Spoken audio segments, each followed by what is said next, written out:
Halo teman-teman, Assalamualaikum warahmatullahi wabarakatuh. Apa kabar hari ini? Perkenalkan, nama saya Inamul Fafatah, NIM 0404032884. Di sini, saya akan mempresentasikan video mata kuliah Metode Penelitian Kuantitatif. Yang pertama, di sini kita akan membahas tentang teknik pengambilan sampel kuantitatif. Yang pertama yakni membahas tentang pengertian penelitian kuantitatif. Yang kedua, pengertian sampel. Dan yang ketiga, teknik pengambilan sampel. Yang pertama yakni membahas tentang pengertian penelitian kuantitatif. Apa sih yang dimaksud dengan penelitian kuantitatif itu? Penelitian kuantitatif adalah suatu penelitian yang pada dasarnya menggunakan pendekatan deduktif dan verifikatif. Selanjutnya yakni pengertian sampel. Sampel adalah bagian dari populasi yang mempunyai ciri-ciri atau keadaan tertentu yang akan diteliti. Karena tidak semua data dan informasi akan diproses dan tidak semua orang atau benda akan diteliti, melainkan cukup dengan menggunakan sampel yang mewakilinya. Nah, yang selanjutnya yakni teknik pengambilan sampel. Teknik pengambilan sampel ini dibagi menjadi dua.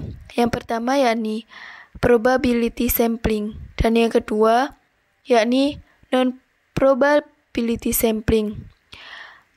Probability sampling adalah teknik pengambilan sampel yang memberikan peluang yang sama bagi setiap unsur atau anggota populasi untuk dipilih menjadi anggota sampel.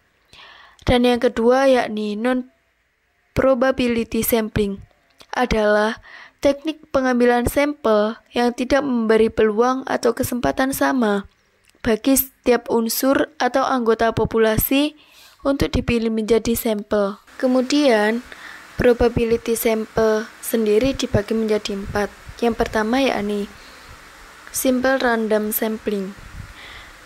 Dikatakan simple atau sederhana karena pengambilan anggota sampel dari populasi dilakukan secara acak tanpa memperhatikan strata yang ada dalam populasi itu. Yang kedua yakni proportionate stratified. Teknik ini digunakan apabila populasi mempunyai anggota atau unsur yang tidak homogen dan berstrata secara proporsional. Yang ketiga yakni disproportionate stratified, yakni teknik pengambilan sampel yang dilakukan apabila sifat atau unsur dalam populasi tidak homogen dan berstrata secara kurang atau tidak proporsional. Dan yang terakhir yakni area atau cluster sampling atau sampling menurut daerah. Teknik ini digunakan untuk menentukan sampel bila objek yang akan diteliti atau sumber data sangat luas. Misalnya, penduduk dari suatu negara atau provinsi atau kabupaten. Selanjutnya yakni non-probability sample. Non-probability sample ini dibagi menjadi 5. Yang pertama yakni sampling quota. Pengambilan sampel ini hanya berdasarkan pertimbangan peneliti saja. Hanya di sini besar dan kriteria sampel telah ditentukan terlebih dahulu. Yang kedua yakni sampling accidental atau sampel tanpa sengaja. Teknik penentuan sampel berdasarkan faktor spontanitas, artinya siapa saja yang tidak sengaja bertemu dengan peneliti dan sesuai dengan karakteristik, maka orang tersebut dapat digunakan sebagai sampel atau responden. Yang ketiga yakni purposive sampling atau sampel pertimbangan, yaitu satuan sampling yang dipilih berdasarkan pertimbangan tertentu dengan tujuan untuk memperoleh satuan sampling yang memiliki karakteristik yang dikehendaki. Yang keempat yakni sampling jenuh atau saturation sampling.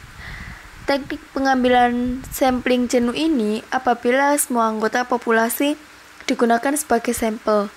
Ini syaratnya populasi tidak banyak atau peneliti ingin membuat generalisasi dengan kesalahan sangat kecil. Yang terakhir yakni snowball sampling atau sampel bola salju. Sampel ini diambil secara berantai, mulai dari ukuran sampel yang paling kecil menjadi yang besar. Materi yang kedua yakni menentukan skala pengukuran dalam penelitian kuantitatif. Yang pertama yakni pengertian skala pengukuran. Yang kedua yakni jenis-jenis skala pengukuran. Yang ketiga yakni bentuk-bentuk skala pengukuran. Dan yang keempat yakni instrumen penelitian. Pengertian skala pengukuran. Skala pengukuran adalah kesepakatan yang digunakan sebagai acuan untuk menentukan panjang pendeknya ukuran yang akan menghasilkan data kuantitatif.